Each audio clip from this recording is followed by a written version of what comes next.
Hello everyone, welcome to our YouTube channel HR the way to success. स्वागत है आप सब लोगों का हमारे channel HR the way to success में। आज की नई वीडियो में आप सब लोगों का स्वागत है। आज की वीडियो जो रहेगी वो रहेगी हमारी भारत की न्यायपालिका के ऊपर, ठीक है।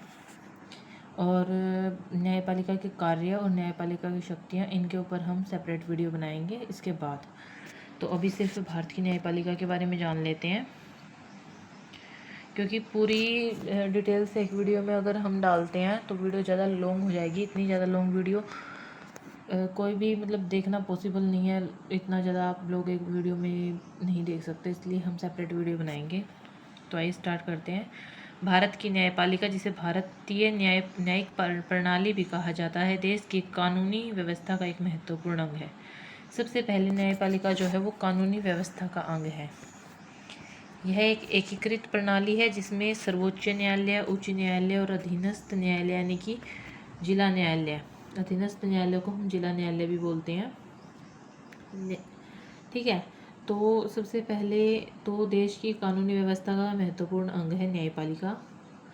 और न्यायपालिका के 3 अंग हैं: सर्वोच्च न्यायालय, उच्च न्यायालय और अधीनस्थ न्यायालय में कि जिला न्यायालय। न्यायपालिका का प्रमुख कार्य कानूनों की व्याख्या करना है, विवादों का निपटारा करना है और न्याय प्रदान करना है, ठीक है, जिससे देश में कानून का शासन स्थापित हो सके। तो सबसे पहले 3 अंग कौन कौन से? सर्वोच्च न्यायालय, उच्च न्यायालय और अधीनस्थ न्यायालय। और प्रमुख कार्य विवादों का निपटाना, न्याय प्रदान करना और कानूनों की व्याख्या करना है, जिससे कि देश में कानून का शासन स्थापित हो सके। भारत की न्यायपालिका की संरचना: सर्वोच्च न्यायालय यानी कि सुप्रीम कोर्ट, यह भारत का शीर्ष न्यायालय है, उच्च न्यायालय है, जो नई दिल्ली में स्थित है। यह देश की सबसे बड़ी अदालत है और इसके फैसले सभी अदालतों पर बाध्यकारी होते हैं। यानी कि सर्वोच्च न्यायालय का जो फैसला होता है वो बाकी की 2 न्यायालयों पर बाध्यकारी होता है, उनसे ऊपर होता है, ठीक है। उच्च न्यायालय, हाई कोर्ट्स। प्रत्येक राज्य में एक उच्च न्यायालय होता है जो उस राज्य के भीतर मामलों की सुनवाई करता है। और कुछ उच्च न्यायालयों का क्षेत्राधिकार एक से अधिक राज्यों या केंद्र शासित प्रदेशों पर भी होता है, ठीक है। जो हाई कोर्ट्स होते हैं, उच्च न्यायालय होते हैं, वो प्रत्येक राज्य का एक उच्च न्यायालय होता है, ठीक है, जो कि उस राज्य के भीतर होने वाले मामलों की सुनवाई करता है। और कुछ ऐसे उच्च न्यायालय होते हैं जो एक से अधिक राज्यों पर क्षेत्राधिकार अपना प्राप्त होता है। अब आ जाते हैं अधीनस्थ न्यायालय यानी कि जिला न्यायालय, सब ऑर्डिनेट कोर्ट्स। ये न्यायालय, जिन्हें जिला न्यायालय या निचली अदालतें भी कहा जाता है, राज्य के भीतर विभिन्न स्तरों पर कार्य करते हैं। ये उच्च न्यायालयों के अधीन होते हैं। जो जिला न्यायालय होते हैं वो उच्च न्यायालयों के अधीन आते हैं। अब आ जाते हैं न्यायपालिका की भूमिका क्या है। कानूनों की व्याख्या करना: न्यायपालिका कानूनों की व्याख्या करती है और यह निर्धारित करती है कि वे कैसे लागू किए जाने चाहिए। विवादों का निपटारा: जो न्यायपालिका होती है वह विभिन्न प्रकार के विवादों जैसे कि नागरिक और आपराधिक मामलों को सुलझाने में मदद करती है। न्याय प्रदान करना: न्यायपालिका यह सुनिश्चित करती है कि नागरिकों को न्याय मिले और कानून का शासन स्थापित हो। संविधान का संरक्षण: यह संविधान की संरक्षक है और यह सुनिश्चित करती है कि सरकार के सभी अंग संविधान के अनुसार ही कार्य करें, ठीक है। अब आ जाते हैं न्यायपालिका की स्वतंत्रता। भारतीय न्यायपालिका को विधायिका और कार्यपालिका से स्वतंत्र रखा गया है ताकि वह निष्पक्ष रूप से कार्य कर सके। यानी कि भारतीय न्यायपालिका जो है स्वतंत्र है, इस पर विधायिका और कार्यपालिका का कोई भी दबाव नहीं है, ना ये उनके अंडर कार्य करती है। न्यायपालिका अपने आप में पूर्ण रूप से स्वतंत्र है ताकि वह निष्पक्ष रूप से कार्य कर सके। यह स्वतंत्रता न्याय सुनिश्चित करने और नागरिकों के अधिकारों की रक्षा करने के लिए आवश्यक है, ठीक है। भारत में 3 स्तरीय न्यायपालिका है: सर्वोच्च न्यायालय, उच्च न्यायालय और जिला एवं अधीनस्थ न्यायालय।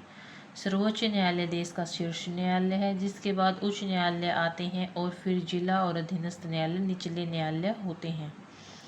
सर्वोच्च न्यायालय, भारत का सर्वोच्च न्यायालय ही है और भारत में सभी दीवानी और फौजदारी मामलों में अंतिम अपील न्यायालय के रूप में कार्य करता है। यानी कि जो अंतिम अपील होती है वो शीर्ष न्यायालय यानी कि सर्वोच्च न्यायालय में की जाती है उच्च न्यायालय प्रत्येक राज्य में सर्वोच्च न्यायिक न्यायालय होते हैं जिनका नेतृत्व राज्य के मुख्य न्यायाधीश करते हैं। और जो जिला न्यायालय होते हैं वो उच्च न्यायालय के अंडर ही कार्य करते हैं। अब विस्तार में हम आ जाते हैं कि सर्वोच्च न्यायालय यह भारत का सबसे बड़ा न्यायालय है जो नई दिल्ली में स्थित है। सर्वोच्च न्यायालय के पास मूल, अपीलीय और सलाहकार क्षेत्राधिकार हैं।